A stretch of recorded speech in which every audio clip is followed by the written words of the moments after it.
nuko babivuze nitwa Vestine Nyirapasika umugore ufite abana 4 abahungu 3 n'umukobwa 1 ku izina ry'icubahiro nitwa Mama Baraka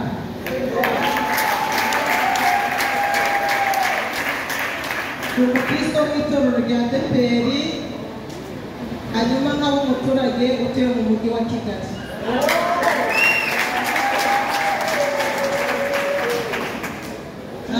nshimye Imana yaturarikiye twese kuza kumva ijambo ryayo ariko kandi ndashimira abayobozi b'iri torero banekerejeho ubavuga butumwa benshi bazi akaba ari ngewe batoranya uyu munsi bakaba bampaye agatuti banyakubahwa ikaze mwampaye nanjye nari bifurije ubwami bwo mu ijuru muri ntangana rero twakerewe ntabwo bijya bikora twahuye na ambutiyaje nyinshi twaziye ariko ambutiyaje tubera ambutiyaje bituma tugera hano dukerewe arigize ngo bisegureho ntabwo ariko byari bisanzwe ahubwo ni ko ikirere byagenze hanyuma ndashimira na Rada mu bwa mbere mbabonye Imana ibaha umugisha kandi ntabwo muzicuza kuba twaramenyanye tuzakomeza kubabera inshuti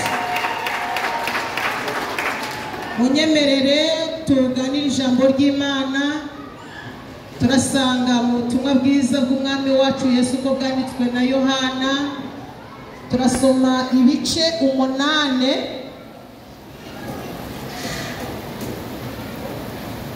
noneho rero turahera ku murongo wa 7 tumanuke hepfo twumve Imana ishaka kuvugana natwe nyuriye muri iri jambo ubutumwa bwiza bw'umwami wacu Yesu ko bwanditswe na Yohana ibice 8 umurongo wa 7 titiri ravuze ngo umugore wafashwe asambana noneho 7 haravuze ngo bakomeje kumubaza arunamuka arababwira ati muri mwe udafite icyaha aba ari we ubanza kumutera ibuye yogera kunama yandika hasi umurongo wa 9 uravuze ngo nabo ngo babibone batyo ibyaha byabo birabarega basohoka urusorongo uhereye ku basaza ukageza kuheruka hasigara Yesu wenyine na wa mugore wari uhagaze hagati Yesu arunamuka aramubaza ati wa mugore we babandi bakuregaga barihe ntawe uguciriyeho iteka 11 aravuze ngo ati ntawe databuja Yesu aramubwira ati nanjye singucireho iteka genda tukongere gukora icyaha mwakire neza ijambo ry'Imana turi mu giterane cy'amashimwe hanyuma nabazaniye ijambo rifite insanganyamatsiko igira iti iseta wari kugwaho niho Yesu yahagaze arakurokora aba bantu ko badafashwe ndabagira nte iseta wari kugwaho aho dayimoni yari yasheze ko uragwa aho niho Yesu yahagaze kugira ngo akurokore ndashimira Yesu n'umugabo mwiza muhura warakomeretse akakubera icyomo mu gihe umuntu muhura ukomeretse akakongerera igikomere ariko Yesu ahatandukaniye n'abantu muhura warakomeretse agafata igikomere akakibika agahita guhereza icyomoro mu yandi magambo anyuranya amaboko mu mukomera amashini bamutananiye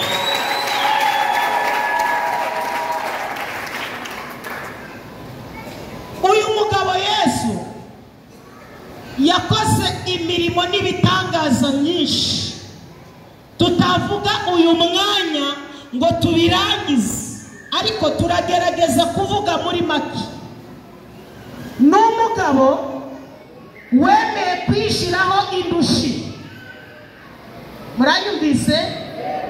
Abantu babakunda ufite, ariko icyo kundira uyu Yesu we yemeye kwishiraho indushi. Niwe washizeho itangazo umuntu atashobora gushiraho, aravuga ngo yemwe abarushe, haleluya, aravuga ngo kandi n'abaremerewe mwese. Ntiyavuga abo muri Kongo gusa, ntiyavuga abo mu Rwanda, burya no muri Amerika indushi ziriyo. Burasa muri Canada niho hatari indushi. Izo zose Yesu atarobanuye ku butoni, yaravuze ngo ndabizi abantu bakunda ufite, ariko njyewe aho ntandukaniye n'abantu nemeye kwishiraho indushi. Aravuga ngo zose, indushi ndende, ingufi, indushi z'inzobe,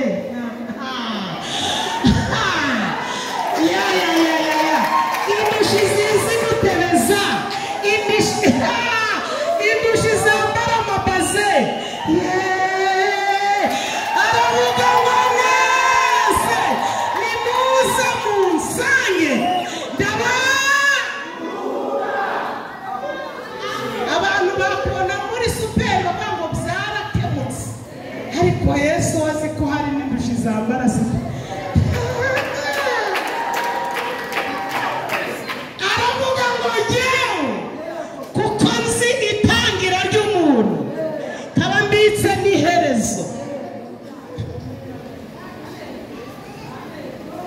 Kuba munini rero dore nabyo ntabwo ari ibintu, dore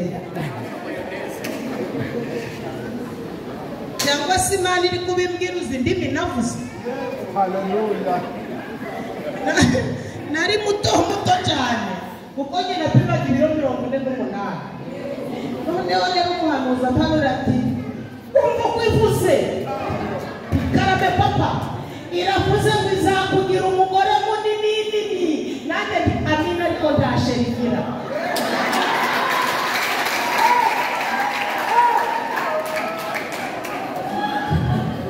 Ugomba kwibwiza ukuri. Tugenda napimaga ibiro 48, ariko ubu ni kuri regime igupima 92.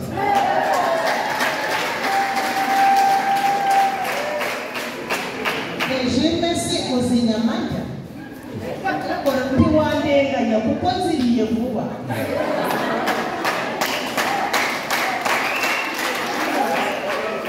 Ndibuka rimwe, navuze ngo ntabwo wamenya,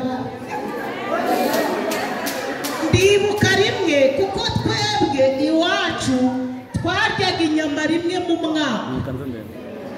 Twaziryaga ku itariki ya mbere, papa yeraga ku itariki ya mbere z'ukwa mbere akoteza, ku yindi tariki ya mbere z'ukundi kwezi kwa mbere akaba ariho bamuha inyama.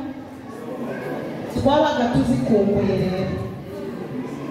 Igihe kimwe rero yafashe mu kibina aratubwira ati si uyu munsi zo ntabwo murazirya. Ndamubwira ati papa, umwaka wose urangiye ntabwo uzi ko tuzikumbuye, sinzi abakurambere. Noneho rero njye nkagira ngo abakurambere ni abantu.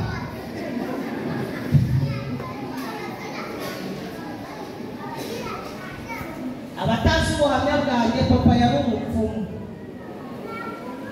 Hanyuma rero ni njyewe bucura iwacu kwa papa. Hanyuma abarambwira ati rero izi nyama z'uyu munsi ntabwo murazirya, ni iz'abakurambere. Ati ahubwo ngiye kuzotsa nzibabure, niwe urazijyanira abakurambere. Mba ndishimye mu mutima kandi ubwo papa nyine yewe ndisabira abakurambere. Mama arazotsa vuba vuba, papa arambwira ngo banjane mu bakurambere. Ndagenda ngeze muri ako kazu papa yaterekereragamo abakurambere ndabashaka ndababura ndavuga yewe ngize umugisha abakurambere bazereye cyangwa mvuze ikinyarwanda kuzerera ni ikinyarwanda muri mwe iwacu hari n'igihe tubango ni ukubungera baravuze niyo wenda abakurambere nabo bazereye disi ntigize umugisha bantangiye kujya hino. Noneho mama nubwo yari umugore w'umugabo w'umupfumu, mama Imana yari izi ko azayikorera. Mama yabayeho atinya gukorera ibyo bigirwamana bigatuma papa atanamukura. Noneho mama abonye natinze muri ako kazu ahita avuga tubwari Nyirapasika gikunda rye ry'inyama ashobora kuba ari kuzirya kandi kizira. Noneho mama zari kwirukanira ati Nyirapasika ko watinze ndabwenge ndi gutereka neza turamenye nk'uri kurya ndi oya ndi gutereka neza kanirireho nakandi ndabwenge ariko kuri kumamagara cyane aturamenye izo nyama ntuzirye bandavuze kanirireho nakagatatu mbandagahekeye ndasohoka kuri rwana guri mu wako banzuriyeho ndiwe ati wambwiza ukuri ariko mama kuri kumbaza cyane ati ziriya nyama yuzire ntabwo uzara ati nta nubwo ushaka nakundaga abana rero kuko urundi wacu ninjye bucuru kandi mama ati abana 12 bose barapfa dusigara turi abana batatu ambwiye ngo ntabwo ziriya byara nta nubwo ashaka mbangiza ubwana bwanyu mama tunaziriye atahiga data ati ntabwo uzabyara ati ntuzahe none ndi mama Baraka.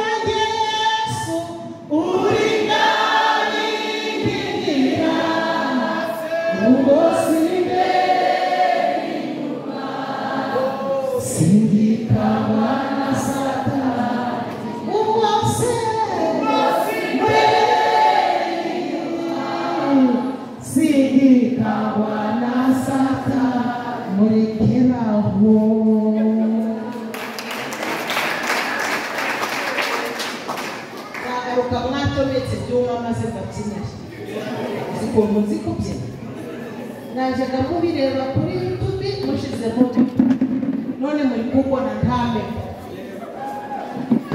Haleluya. Amen. Murachapa. Cyangwa mwarambiwe gitaha. Ariko gutinda mu bitaro watinda mu rusengero.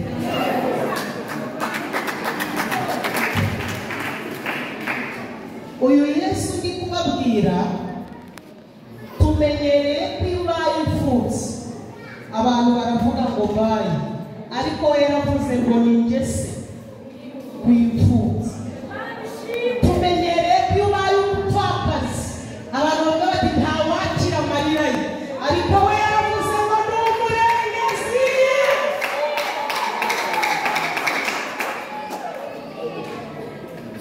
Imirimo n'ibitangaza Yesu yakoze twabivuga bugaca bukongera bukira ariko mureke tuvuge gato.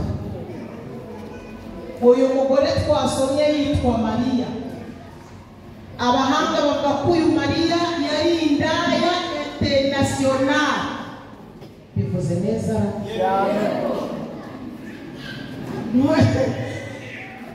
ku Gifaransa ndagerageza. Rero uyu Mariya niwo mwuga wari umutunzi kubera gusambana arindaya iswi kandi uwo mwuga akawukora. Hari itegeko ryasohotse rivuga ko uzafatwa asambana akwiye kwicwa ndetse akicishwa amabuye. Mariya rero kubera ryari itegeko rizwi, Mariya agakomeza agakora uwo mwuga, ariko si nawe wenyine, hari n'abandi babikora, ariko kuko we yarazwi, uko bafashe umuntu bagatekereza ko ari Mariya, baje gushungera bati twari tugize ngo ni Mariya. Kandi kuko ryari itegeko rizwi, hari hariho n'abantu bashinzwe gufata abo bantu bari gukora ibyo byaha bakabica. Uko bafashe umuntu, abaturage batari koko rero iki bahora bavuga ngo bafashe umuntu ko batari batuzanira Mariya.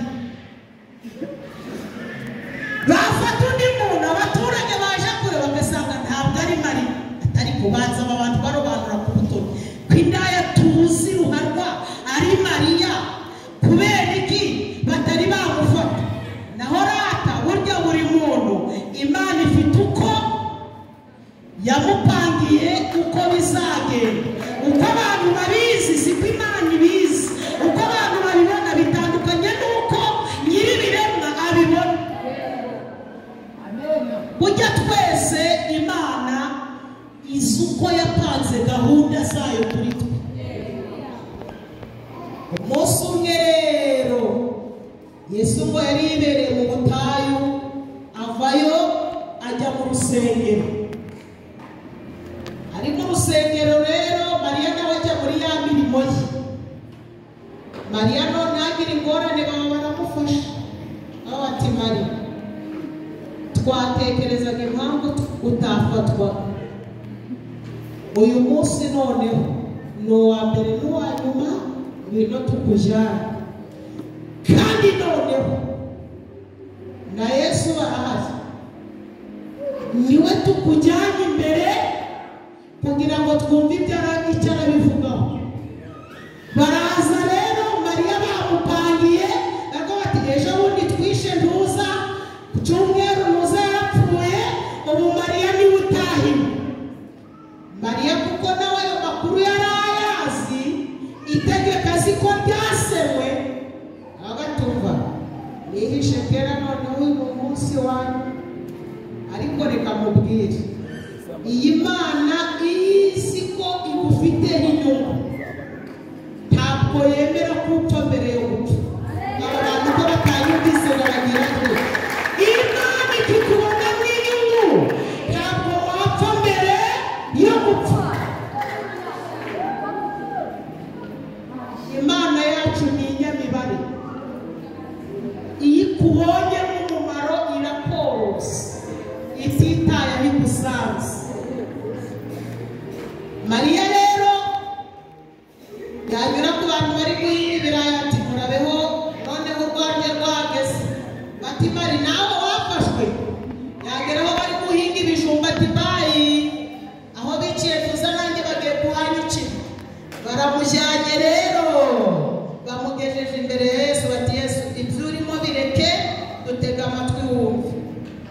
Amategeko ya Mose avuga ko ufashwa samba akwiye kwicwa, ndetse kandi akicwa hakoreshejwe amabuye. Umugore uyu Mariya uyu reba yari yaratujengereje, none wowe urabivuga iki? Yesu arabihorera ngo bariyunamira, bati Yesu widukinisha, ibyo urimo bireke, subiza icyo tukubajije. Yesu rero we azi itangiriro akamenya n'iherezo. Kandi mureke mbabwire icyiza cya Yesu, we niyo acecetse abari gukora.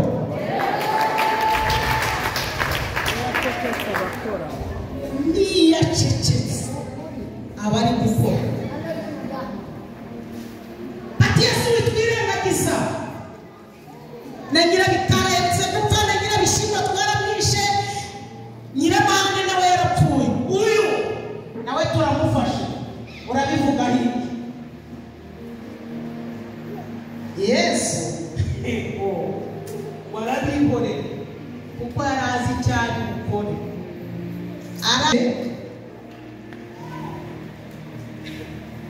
Arababwira ati ariko muri mwe utarakora icyaha kubera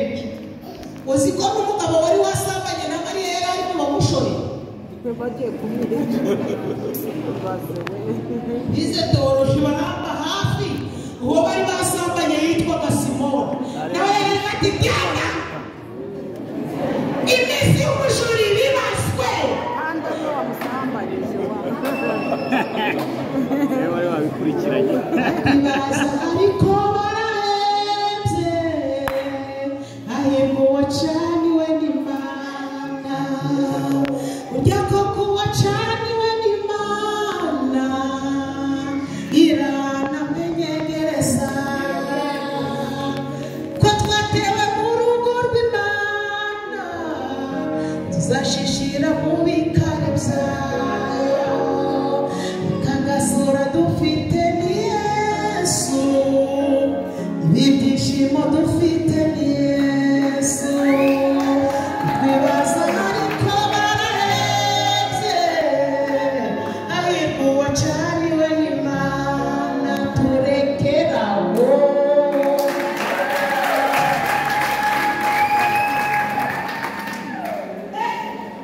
na Simoni yari mu bari gusunika Mariya noneho kuko Yesu areba itangiriro akamenya n'iherezo kubera azi ko hari abigiza nkana azi ko hari abana ku by'abandi batazi kwita ku byabo yareba agasanga hari uherutse gukuramo indi itanu yareba akabona hari umugabo uherutse gufata akana ku ngufu yareba akabona hari umugabo uhora arenga ku mugore we aravuga ariko ko muri gusakuza cyane urimye utarakora icyaha naba ari we umutungo urutoki batumva Yesu anese kandi ufashwe Yesu arabihorera ko yiyasa ati wowe nyiramahane wikoreye urubuye runini umaze gukura inda itanu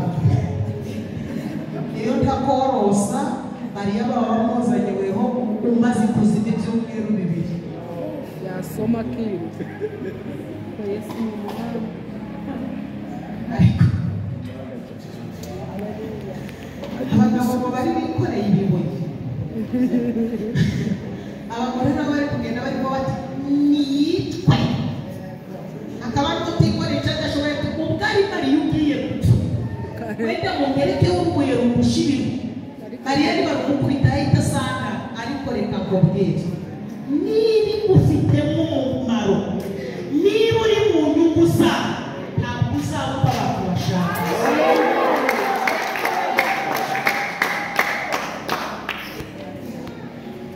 shayokirira opesinansi ni Imana imenya icyo uzaba cyo abantu batarahamenya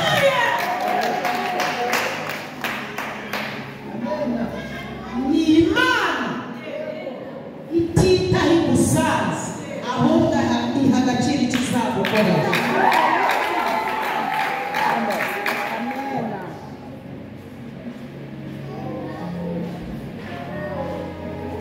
hanyuma Yesu arandika uko yanditse ni umuhanga Yesu ni umuhanga ari hejuru y'abiyita abahanga uko yanditse niko yabakoze ku maso buri wese akisomera ibyaha bye uwasambaniye ku kinamba asoma ati wanga tipe no ku kinamba arahazi uwasambaniye Nyabihu yasoma ati cyagiye ni Nyabihu umuriro Yesu yari ari kubire uwasambaniye ku Kabatwa yasoma ati no ku Kabatwa Yesu amaso yarahare uwagiye Dubai gusambanira akabona nabyo bishimye na Dubai amaso ya Yesu arahabo ngo bose bariruka hasigara Yesu na wa mugore haleluya ndagira ngo nkorere mugenzi wawe mu kiganza umubwire ngo njyewe na Yesu turahagije yewe na Yesu turahagije wowe na Yesu turahagije udakenera abafana nafashijwe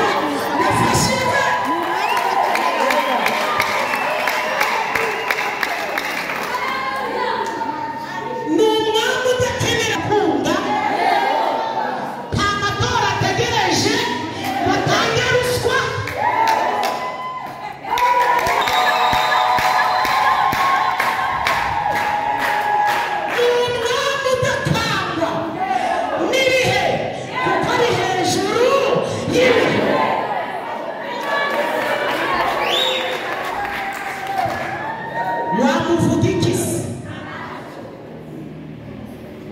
niwe uri hejuru y'ibyiyita ibinyembaraga ngo hasigara Yesu. Kunda kubwira abantu ngo va ku bantu, Yesu muri kumwe nta byacitse.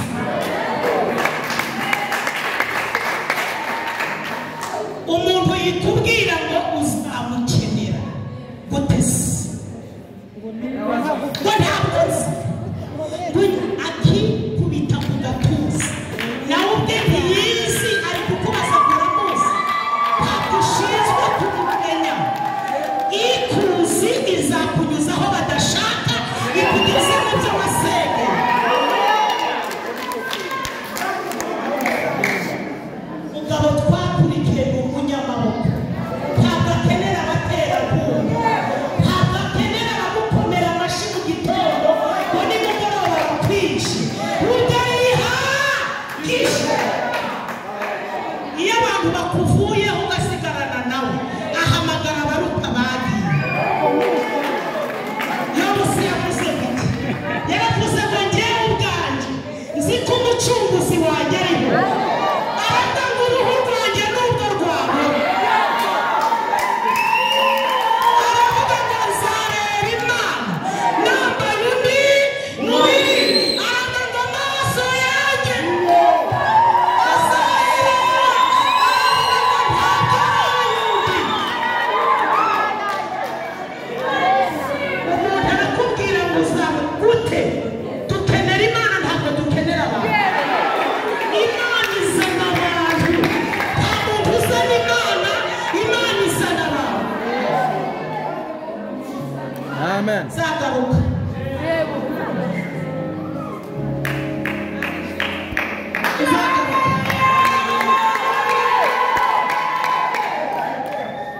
Nushaka yongera uyitere.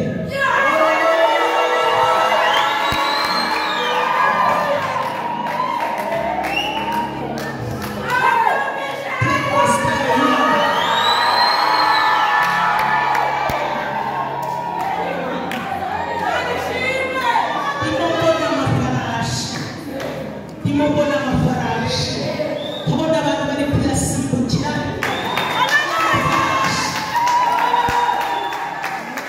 Aya mafarashi ari kunyura ahantu hanyereye, ariko ntanyereye.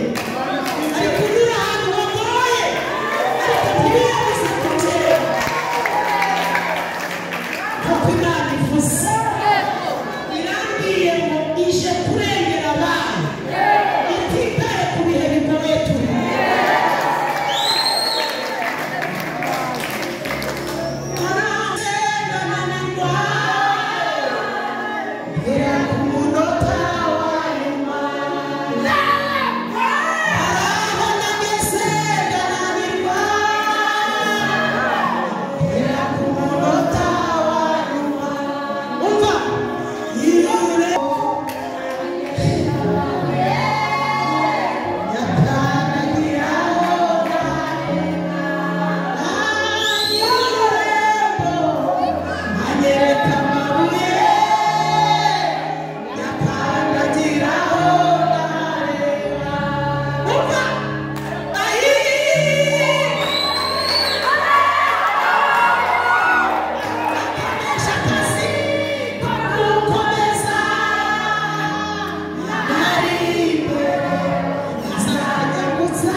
Musumwe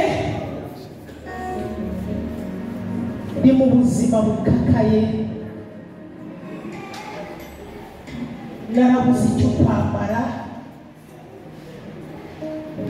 Ndibuka twari dufite gahunda yo kujya gusengera ahantu hitwa ku ibere rya Bigogwe, umuntu igitenge.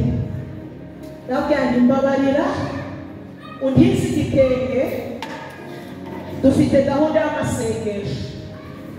Igitenge arakimpa, maze kugenda hashize nk'iminota 10 mbona aje ari kunyirukaho, ngira ngo ubwo nawe araje ngo tujane. Ndahagarara ndamurinda, arangije arambwira ngo naringize ngo mubwire ngo isenga ryanyu sinarivamo, musenga mwigaragura hasi, igitenge cyanjye ntabwo ugiye kucyanduza. Narisobanuye, nabwo ndagerageza gusenga nitwararitse ati no kipereze. Abakinguyemo umubabaro urangica, dayimoni aranyongora arambwira ati ariko kawe uri mu biki wasubira mu rugo?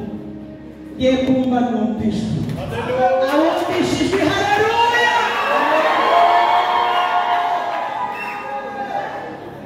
Numvishwe nirambwiye ngo mwana wa karame papa, komeza ugende uje gusenga, nzakwambika kugera ku rwego uzambika abandi, uzahera kungu ukambuye igitenge. Genda ni kumwe nawe. Nahise ndirimba ngo kuko umwami Imana azantabara, icyo gituma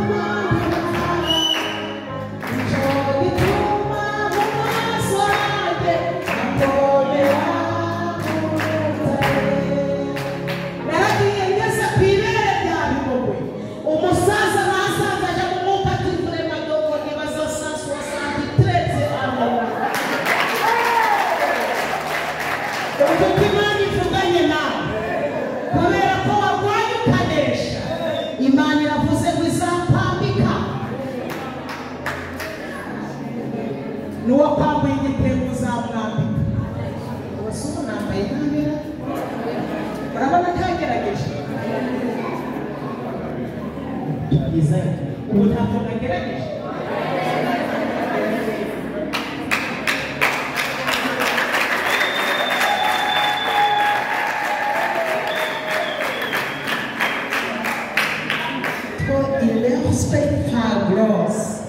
Ibyo yavuganye nawe biremereye kuruta iby'umuntu yavuze. Siko utanyumvise koko? Ibyo Imana yavuganye nawe biremereye kuruta ibyo Imana yavuganye nawe biremereye kuruta ibyo abantu bakubwira. Narata haleluya, narata haleluya.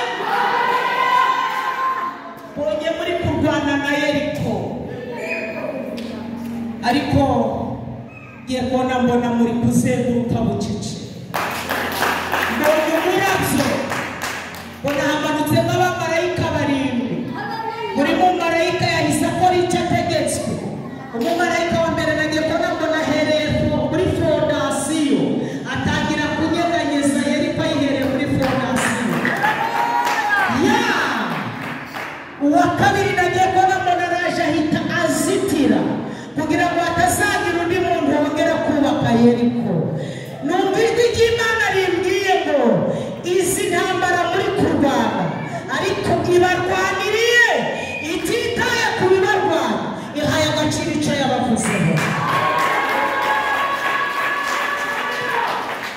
Yewe ntabwo mwarambiwe ngo dutahira, ariko ndi kubona n'abashumba bari gufasha.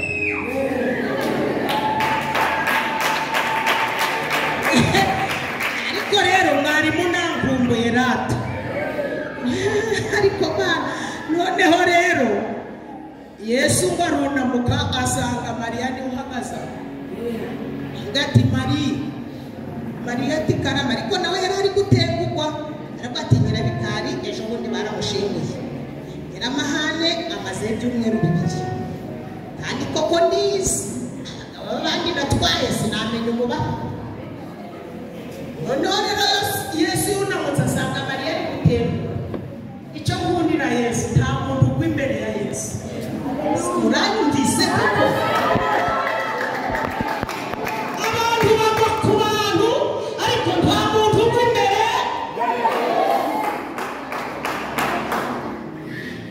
Yesu ati niko Mariya. Mariya ati karame babandi bose bari kukureka bagiye. Mariya tabakuye bicaye arakubitanye imitwe gusa nabonye ndi kubona nimero z'inkweto gusa. Yesu ati nta n'umwe wo gucira iteka. Mariya ati oya bose bagiye. Yesu ngo yitegereza Mariya aramubwira ngo nanjye ntateka guciriye, genda ariko ntukongere gukora icyaha. Mariya tuvuze kuki? Yesu ati ndavuze ngo genda. Mariya ati nta niko nicuma urankubita. Yesu ati imbabazi zanjye ziruta ikora. Mariya ati n'abagabo b'abandi. Yesu ati iby'abagabo birangiranye n'imbabazi zanjye. Umutima wawe ukeneye kuruta ibyo wakoze.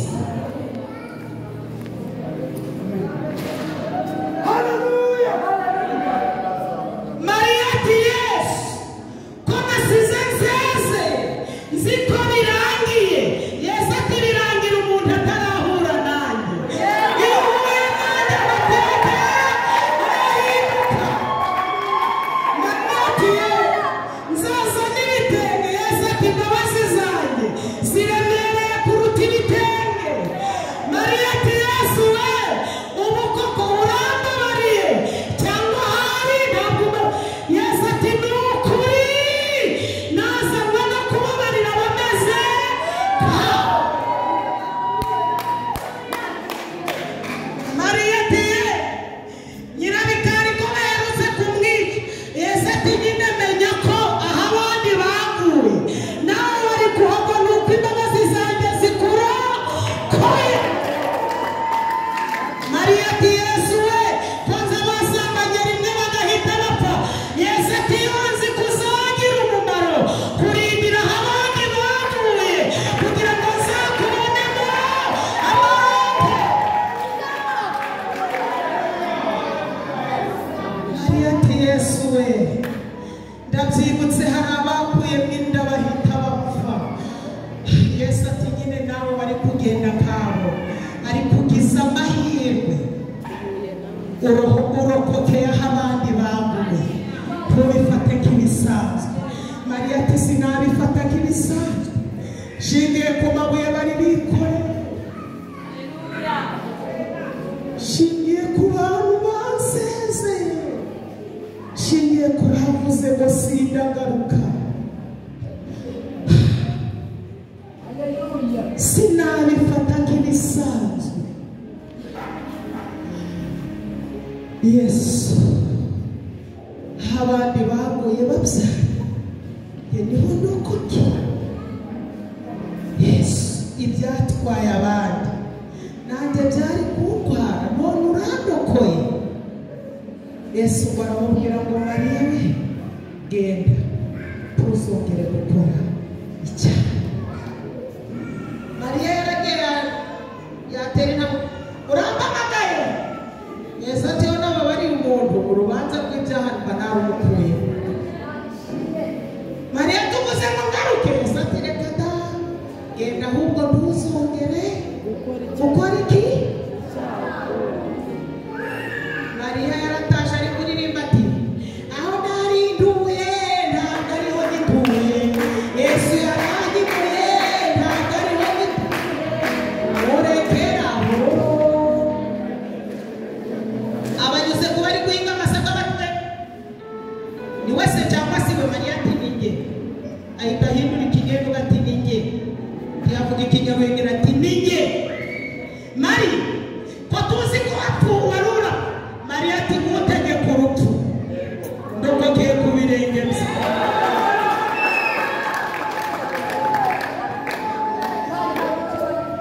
Mari ko nyirabihoza yapfuye bikarangira. Mariya ati aho abandi baguye umwami wanjye arahandokoreye.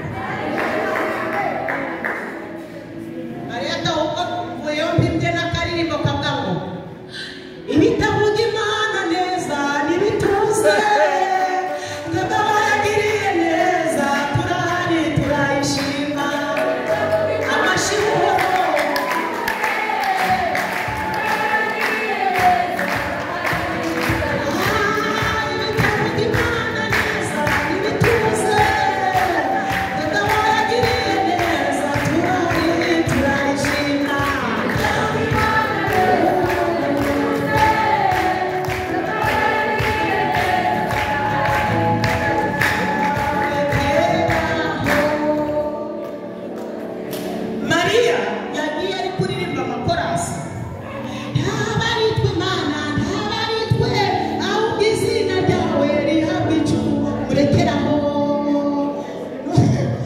Mariya abagize ni wowe Mariya ataha abandi baguye yewe pakuye ubuzima noneho Mariya kubera ari inda international yabyaraga n'abana batandukanije basi utwana twari twasigaye ari udupfubyi abaturage bamwe bati murire nihanagure ntabwo munsi ba papa wanyu mama wanyu yarinda ku rwego rw'isi ubwo muzamenya murashaka ba papa wanyu gute utwana twasigaye turi kurira ngo tuje kubona turi mu kiriyo tubona ngo Mariya yambaye udukweto twanditseho ngo kuko umwami Imana izantabara izagatambara yari yakubisemo kanga ngo ntawe usenga kina uzigitenge yari yambaye kiraga ngo amajoro yose mu mwijima ariko ibyayo biratandukanye hari ijoro ry'umubabaro hakaza n'irindi joro ry'umunezero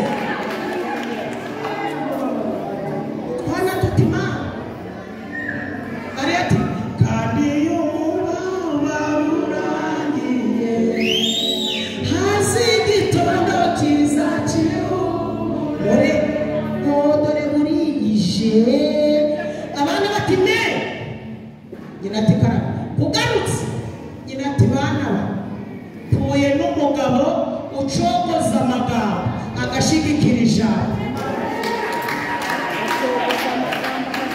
ma twari tuzi ko upfuye nyina ati nta munyamumaro ukomere yo gupfa utwana tuti ninde umukijije nyina ati umugabo witwa Yesu iyo ugeze imbere y'ugaca bugufi ajugunya ibyo wakoze agaha agaciro icyo uzakora utwana tuturagarutse ma nyina ati ndagarutse utwana nitwo twahise duhimba ikorasi ngabo uzi kurinda Mana yewe Mana warinze mama abandi baguye araharokokeye aragarutse ntacyo utakoze mumpa amashyi nicaranye sinabikoma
Mariya ntiyongeye gukora icyaha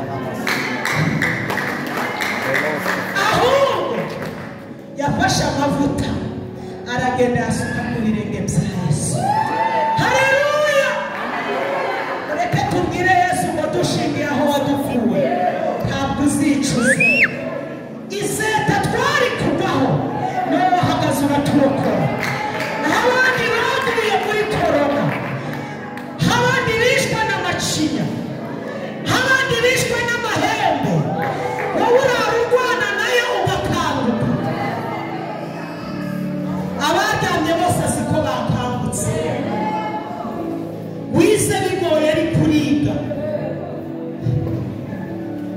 wakuze mu buzima bugoye ariko uriho. Hari igihe warebanye n'urupfu, Imana ihagarara hagati yawe n'urupfu. Kuzapfa ntacyo wimariye, Imana inyuranye amaboko. Uyu munsi ntabwo wiri gusabiriza, nubwo ubuzima bukigoye ariko ntabwo urasa n'uwo wiri. Mureke tubwire Yesu ngo ntabwo uzicuza. Tuzahagarara aho ushaka ko duhagarara. Duhaye agaciro uko waturokoye, ntitubifata nk'ibisanzwe.